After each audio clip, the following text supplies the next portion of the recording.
Coca-Cola hefur verið styrktaraðill íslenskrar knattspyrnu yfir 30 ár og þegar það komið í ljós að við værum að fara á HM þá var aldrei spurning hvað við varum að fara að gera. Síðan ég fór út í atvinnumennskuna þá hef ég alltaf svona gengið með þá hugmynd bak við eyrað að gera eitthvað, taka að mér eitthvað verkefni, helst eitthvað stórt verkefni sem að passar mínum aðstæðum og svona sem hægt að láta ganga upp og þessum pælingum vissi Snorri Barón, vinur minn hann á auglýsingastofuna Maurar sem er auglýsingastofa Coca-Cola á Íslandi. Við komumst áfram og vinnum riðilinn okkar og komumst á HM. Það fyrsta sem gerist eftir það er að ég fæ skilaboð frá Snorra. Núna er tækifærið, núna gerum við eitthvað stórt. Þetta er bara verkefni sem að tekar í öll box. Þarna erum við með landsliðið, við erum með stemningsauglýsingu sem að hentar mér og mínum stíl vel. Þetta er akkurat svona auglýsing sem að mér finnst gaman að gera. Það var hægt að láta þetta ganga upp tímalega séð og Coca-Cola er stærsta vörumerki í heimi og Ísland að fara á HM. Þetta var bara no-brainer. Að fá Hannes með okkur í þetta var hrein og klár draumastaða. Ekki nóg með að hann er afbragðsleikstjóri og fagmaður fram í fingurgóma og er hann alltaf líka bara í landsliðinu. Það er staða sem ég er ekkert viss að hafi myndast áður. Ég er ekkert viss að þessir leikmenn sem hafa verið að spila á HM til þessa eða bara í fótbolta í atvinnumennsku yfir höfuð séu mikið að leikstýra í sínum frítíma og hvað þá að gera auglýsingar fyrir alþjóðleg stórfyrirtæki. Ég veit að þetta er svolítið óvenjulegt að vera fótboltamaður og kvikmyndagerðarmaður.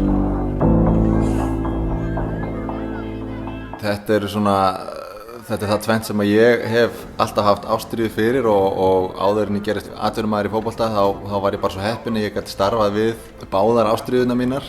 En þetta henta mér mjög vel að hafa eitthvað annað til að hugsa heldur en bara fótboltan, dreifa svolítið huganum og svona hafa kannski eitthvað til að hlakka til og þetta bara svona frekar en að taka fókus á hvort öðru þá eiginlega bara bústar þetta hvort annað upp finnst mér.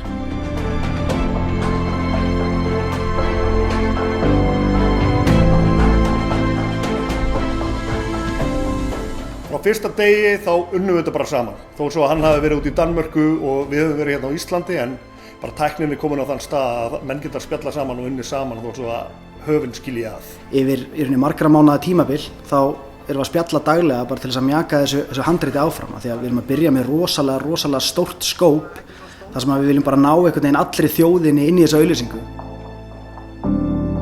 Hugmyndin að auglýsingunni, hún er sú að ná að fanga svona þessa tilfinningu sem að við leikmenn höfum. Nú ég spilaði náttúrulega marga landsleiki og við upplifum það þannig að við séum ekkert bara 11 inn á vellinum að spila leikinn. Við erum með alla þjóðina með okkur og okkur langaði að svona fanga það að öll þjóðin væri að fara saman á HM. Og það er svolítið gert með því að taka víkingaklappið sem að er svona okkar trademark. Svona alþjóðlegt trademark kannski þessa landsliðs en víkingaklappið er náttúrulega líka orðið svolítið þreytt okkur langaði að svona snúa svolítið upp á það þess vegna förum við þessa leið að nota taktinn úr víkingaklappinu sem á kannski svona tákna hjartslátt þjóðarinnar sem að síðan hraðast eftir því sem að stemningin verður meiri og eftir því sem nær dregur mótinu. Þetta handrit í rauninni verður til bara mjög hægt og rólega. Við erum að koma inn í þetta handrit öllum bara þverskurði þjóðarinnar og mér finnst okkur að tekist mjög vel til. Það voru ákveðnar áskoranir í þessu ferli. Hann gat náttúrulega ekkert bara hoppað út að taka þegar veður leyfði og sumar af þessum tökum kröfðust þess að það væri snjókoma eða rigning eða sól eða eitthvað og eins óútreiknanlegt og Íslandi er þá þurfa menn að vera í stakk búnir til þess að nýta mómentið. Þannig að við fengum með okkur fleiri aðila og fljótlega þá bættist í hópinn hann Sævar Guðmundsson sem að meðal annars gerði Jökullinn logar myndina og það reyndist góð ákvörðun. Svo mönnuðum við skipið bara með frábærum mannskap og þaðan fór boltinn að rúlla. Þetta eru margir tökudagar, þetta er stærsta verkefni sem ég tekið að mér. Við byrjuðum að skjóta út í San Francisco með landsliðinu þar sem ég hafði held ég einhverja 4 klukkutíma með landsliðsstrákunum. Þeim finnst það rosa mikið en það telst ekki mikið í bransanum, vanalega er tökudagar 12 tímar. Þetta er risavaxið verkefni og það voru ótrúlega margir sem að lögðu hönd á plóg til að láta þetta vera veruleika. Við erum með Gústa Jak sem er legend í bransanum og allir þekkja í kvikmyndageiranum. Það er Sævar sem kom inn í þetta með sitt framleiðslu fyrirtæki og sem framleiðandi og kannski svona sem mín hægri hönd. Svo kom Baldur Kristjáns inn í þetta, góðu vinur minn og ljósmyndari og svo það auglýsingastofan Maurar. En síðan náttúrulega allir þeir sem voru fyrir framan myndavélina og léku í auglýsingunni og hérna þar bara allur skalinn, það voru risa hópar, við vorum með til dæmis Annaflokk Breiðablik sem hjálpaði okkur og kom og fyllti tónleikastað. Síðan kom hérna 50 flokkur held ég Þróttar, fyllti Laugardalsvöllinn og var með 12 í skrúðgöngu og stóð sér frábærlega. Við erum með 12, þeir komið þarna og bara í rauninni voru að gera mér persónulegan greiða, fengu ekkert fyrir það og það dynja á þeim fyrirspurnir en þeir náðu að svona reynsa dagskrárna og voru til að mæta í þetta.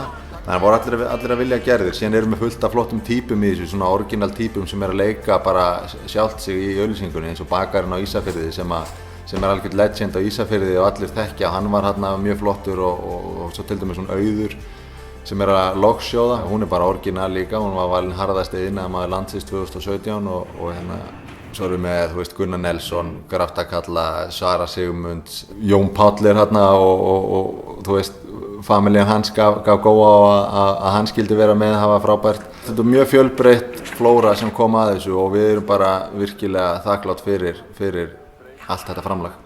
Og eftirvinnslan finnst mér eiginlega skemmtilegasti parturinn þegar maður situr með efni sem maður ánægður með og föndrar með það í tölvunni hjá sér og það er bara það sem ég er búinn að vera að gera upp á hóteli eftir æfingar núna, það er bara að vera með fartölvunni í fanginu og klippa.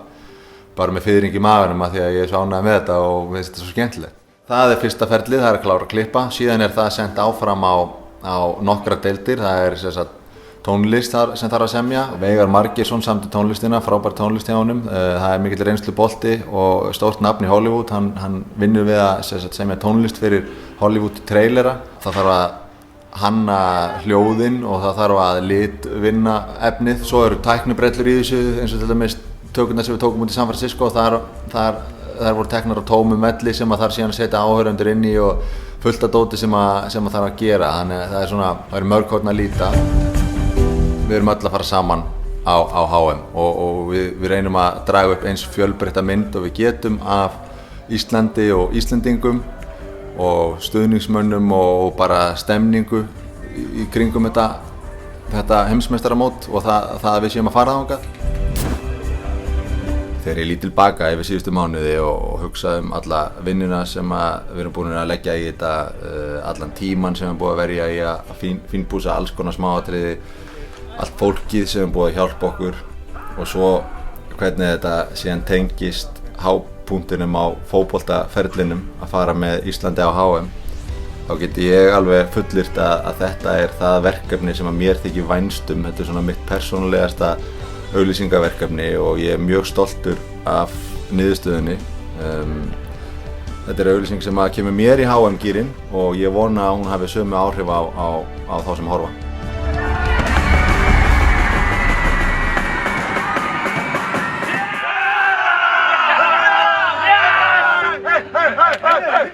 Bara meira, kom á!